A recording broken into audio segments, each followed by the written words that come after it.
உறவுகள் அனைவருக்கும் வணக்கங்க. தங்கச்சி முறையாக போயிடுது, அண்ணன் முறையாக போயிடுது, போன இடம் வந்த இடம் எல்லாமே இப்படியா வந்துடுது.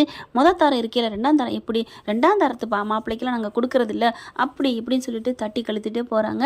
மாப்பிள்ளைக்கு பொண்ணு கிடைக்கல. இப்போ விஜயாவும் மனோஜும் நொந்துக்கிட்டு இருக்காங்க.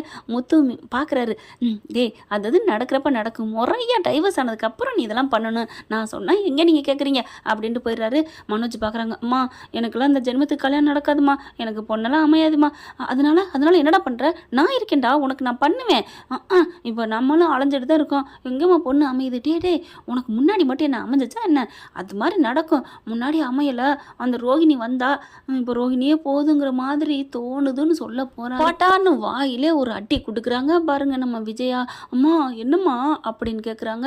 பின்ன என்னடா அவளை போய் பேசாமல் அவளை இருக்கட்டும்னு நினைக்கலாமா அப்படின்னு சொல்லி முதுகில் ஜம்முன்னு சாத்துறாங்க.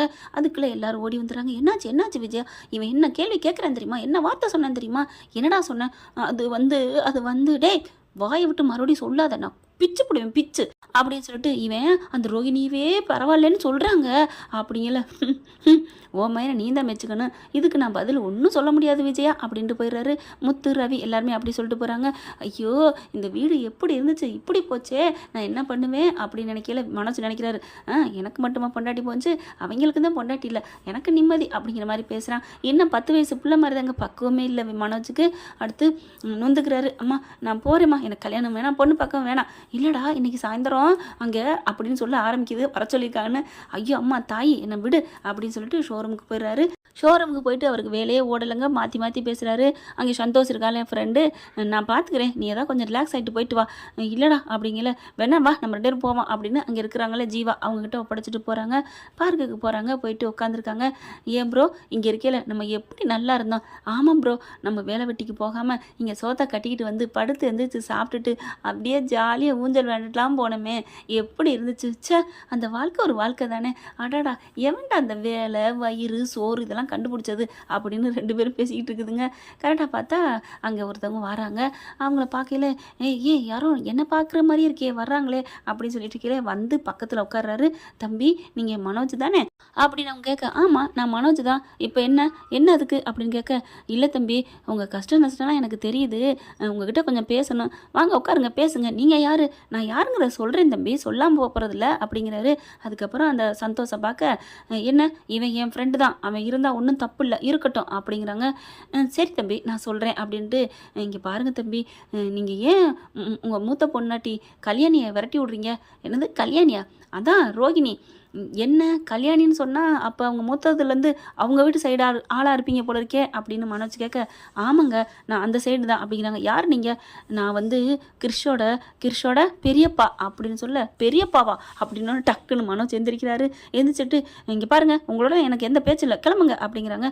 இருங்க தம்பி இருங்க, என்ன தம்பி நான் என்ன உங்கள் தம்பியா கூட பிறந்தோன்னா. உடனே சந்தோஷம், மனோஜ் இருயா நம்ம என்ன சொல்கிறான்னு கேட்போம், என்ன சொல்ல வந்திருக்கீங்க, கையில் ஏதோ பத்திரம் வச்சுருக்காரு, பேசாமல் இரு, கை பெட்டி நிறைய என்னமோ இருக்கு, சும்மா இரியா அப்படின்னு சொல்ல, என்ன உனக்கு என்ன இப்போ பிரச்சனை, உனக்கு நான் தீர்த்து வைக்கிறேன் அப்படிங்கிற மாதிரி.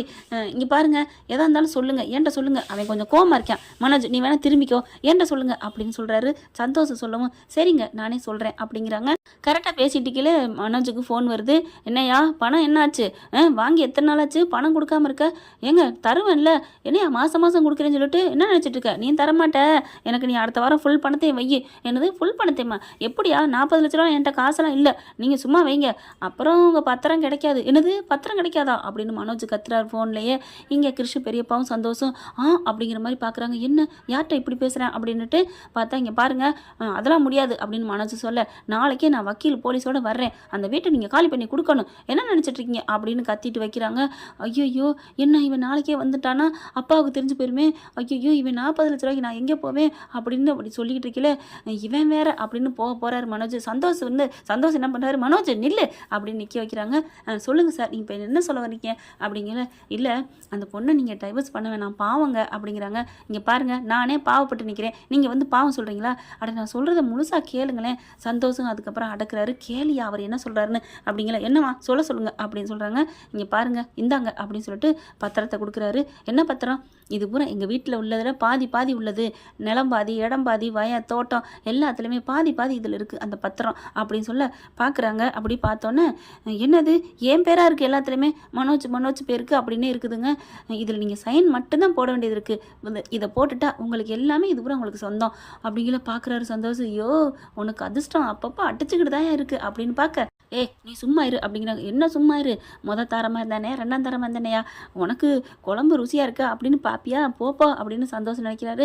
அடுத்து பார்த்தா இங்கே பாருங்கள் பெட்டியில் பணத்தை பாருங்கள், இதில் 50 லட்ச ரூபா இருக்குது அப்படின்னு பார்க்குறாங்க. 50 லட்சமா அப்படின்னு மனோஜ் கண்ணு விரியுது. கண்ணாடியை கழட்டிட்டு நீங்கள் உட்காருங்க அப்படிங்கிற. அடப்பாவி, ஆத்தாவுக்கு பிள்ளை தப்பாகவும் பிறந்திருக்காங்க, பணம் நொன்ன பாயாசம் போட்டுறான் போல இருக்கு. உட்காருங்க உட்காருங்கன்னு தொடச்சி விட்டு உட்கார சொல்கிறாரு. நில்லுங்க நில்லுங்க அப்படின்னு சொல்லிவிட்டு தொடக்கிறேன், உட்காருங்க அப்படிங்கிறான். அடுத்து சந்தோஷம், காரியக்காரன் தாண்டா, பொழைச்சிக்குவ, நீ பொழைச்சிக்கிற பிள்ளை தான், அப்படி வாய் உள்ள பிள்ளை தான் அப்படின்னு நினைக்கிறாரு. அடுத்து இதை எதுக்கு நீங்கள் என் பேருக்கு எழுதி வைக்கிறீங்க, இந்த பணத்தை கொடுக்குறீங்க? ஒன்றும் இல்லை, என் தம்பி பொண்டாட்டியை நீங்கள் டைவர்ஸ் பண்ணாமல் வச்சு வாழணும் அப்படிங்கிறாங்க. என்னது, நான் அவளை வச்சு வாழணுமா? அதெல்லாம் முடியாது. ஐயோ சந்தோஷம் நினைக்கிறார். இப்போ தான் நல்லவன் நினச்சா, வாழை பொழைக்க தெரிஞ்ச பிள்ளைன்னு நினச்சா இப்படி பண்ணுறானே. மனோஜ் இரு அப்படிங்கல, இவர் எதுக்கோ கொடுக்குறான்னு. ஏப்பா எதுக்கும் உனக்கு எதுக்குப்பா அவன் படம் கொடுக்கணும் அப்படிங்கிறாங்க. இங்கே பாருங்கள், நான் கிருஷ்ண கூட நாங்கள் எங்கள் பிள்ளையா தத்து எடுத்துக்கிறோம், நீங்கள் உங்களுக்கு பிள்ளையே இல்லாத புது பொண்டாட்டி அவங்க வீட்டுக்கு வரதான் நினச்சிக்கோங்க, சீர சினத்தியோட பார்த்துக்கோங்க அப்படிங்கிறாங்க. சரி இந்த சொத்து பத்திரம்லாம் அப்படின்னு திரும்பிக்கிட்டே கேட்குறேன் மனோஜ். கூழுக்கு ஆசை மீசைக்கு ஆசைன்னு சொல்லுவாங்க, அதுதான் என் ஃப்ரெண்டுக்கிட்ட இருக்க பழக்கம். மனோஜ் திரும்பி பார்த்து பேசியா, சரி அப்படின்னு சொல்லிட்டு இதில் 50 லட்சம், இதில் எத்தனை சொத்து இருக்குது உனக்கு, இதெல்லாம் ஓவர் தாயா அப்படிங்கிறாங்க. என்ன திமுறை பாரு, என்ன நான் ஷோரூமுக்கு ஓனர். ஆமாம் அதான் கடைக்காரன் வந்து கேட்டுக்கிட்டு இருக்கேன், நீ 40 லட்சம் இல்லைன்னுக்கிட்டு இருக்க, நீலாம் ஒரு ஓனரு. பேசாமல் இரு சந்தோஷ், நீ ஏன் ஆளா அவன் ஆளா? இல்லை அது வந்து உண்மையை சொன்னையா அப்படிங்கிறாரு. நான் படித்த டிகிரி எத்தனை, அதுக்கு இதெல்லாம் 10மா? அது சரி, உன் டிகிரியை இடைக்கி போடு, இது 10தான் அப்படிங்கிறாங்க. அதுக்கப்புறம் இங்கே பாருங்கள், இந்த சொத்தோட மதிப்பு கொஞ்சம் நஞ்சம் இல்லை அப்படிங்கிறாங்க. எப்படி, கிட்டத்தட்ட இது ஒரு 27 அப்படிங்கிற 27 லட்சம் தானா அப்படின்னு வேகமாக சொல்ல மனோஜ் உடனே 27 லட்சம் இல்லைங்க, 25,000மா? ஐயோ சொல்ல விடுங்க சந்தோஷம். ஐயோ சொல்ல விடியா, சரி சரி சொல்லுங்கள், 25 கோடி அப்படிங்கிறாங்க. 25லேருந்து 28 கோடிக்குள்ளே வரும் அப்படிங்கிறாங்க. அப்படியே மறுபடியும் மயக்கம் வருது, மனோஜ் கீழே விழுக அப்படியே தாங்கி பிடிக்கிறாங்க. நிஜமா நீங்கள் சொல்கிறது நிஜமா? ஆமாங்க அப்படிங்கிறாங்க. இது பூரா எனக்கா? ஆமாம், இதில் எங்கள் சொத்தில் பாதி தானே, கிருஷ்ணன் பாதி தானே, இன்னும் இதை விட இன்னும் என்கிட்ட இருக்குது, எங்களோட சொத்து என் பொண்டாட்டி சொத்து எல்லாம் என்கிட்ட இருக்குது, அது எல்லாமே கிருஷ்ணுக்கு தான். அப்போ அதுவும் உங்களுக்கு தானே சேரும், நாளைக்கு அவனும் உங்களுக்கு புள்ள தானே அப்படிங்கிற. தூக்கி வாரி போடுது. அட்ரா அப்படின்ட்டு. நிஜமாவே? ஆமாம். அப்போ ரோஹிணி இதுக்கு ஏற்றுக்குவாளா? அதெல்லாம் நாங்கள் சொல்லி புரிய வச்சுக்கிறோம், மனோஜோட வாழ வைக்கிறது எங்கள் பொறுப்புன்னு சொல்லிட்டு தான் வந்தோம் அப்படிங்கிறாங்க. அதுக்கப்புறம் இந்த பத்திரத்தெல்லாம் தாரீங்களா, வச்சுக்கோங்க, நீங்கள் எப்போ சொல்கிறீங்களோ அப்போ போய் நம்ம ரிஜிஸ்டர் பண்ணிக்கலாம் அப்படின்னு கொடுத்துட்றாங்க. பணத்தையும் கொடுத்துட்றாரு. மனோஜுக்கு சந்தோஷம் தாங்கலை, வாங்கிக்கிட்டு கிளம்புறாரு. நீங்கள் கிளம்புங்க, சாரி ப்ரோ அப்படிங்கிறாங்க. பரவாயில்ல இருக்கட்டும் அப்படின்ட்டு போகிறாங்க. எப்படியோ ரோஹிணி நல்லா இருந்தால் சரி, அந்த பிள்ளை நம்ம எடுத்துக்கிடுவோம் அப்படின்னு அவர் போகிறாரு. நல்ல மனசோட தான். நீங்கள் சந்தோஷம், அடியா கையை குடியா மாப்பிள்ள அப்படின்னு சொல்லிட்டு கை கொடுக்குறாங்க. அது சரி, இப்போ அம்மா அதை ஏற்றுக்குமா? அதெல்லாம் ஏற்றுக்கும், ஏன் வாயா அப்படின்னு சொல்லிட்டு வீட்டுக்கு போகிறாங்க.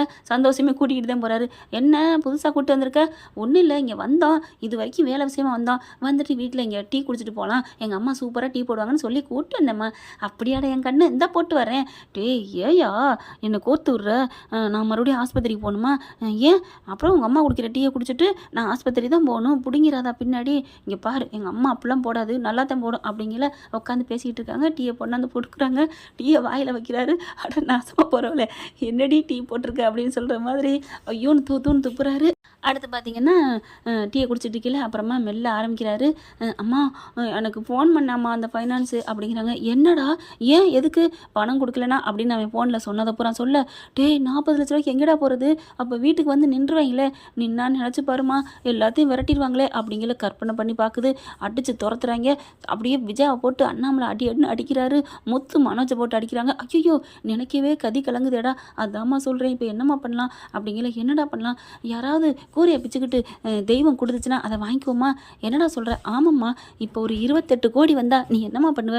என்னது 28 கோடியா? ஆமாம்மா, அப்புறம் ஒரு 50 லட்ச ரூபா காசு, இதெல்லாம் வந்தால் என்னம்மா என்னதான் பண்ணுவ, என்னடா சொல்கிற அப்படிங்கிறாங்க. இன்னும் நகை நட்டுலாம் இருக்குதான் அப்படிங்கிற. யார்கிட்டடா, யார்கிட்டன்னு இல்லை, அந்த பெட்டியை கொடு சந்தோஷ் அப்படின்னு பெட்டியை கொடுக்க, ஆமாம் நானும் கேட்க நினச்சேன், என்ன பெட்டியை பின்னாடியே வச்சுட்ருக்க, கொண்டா அப்படிங்கிற.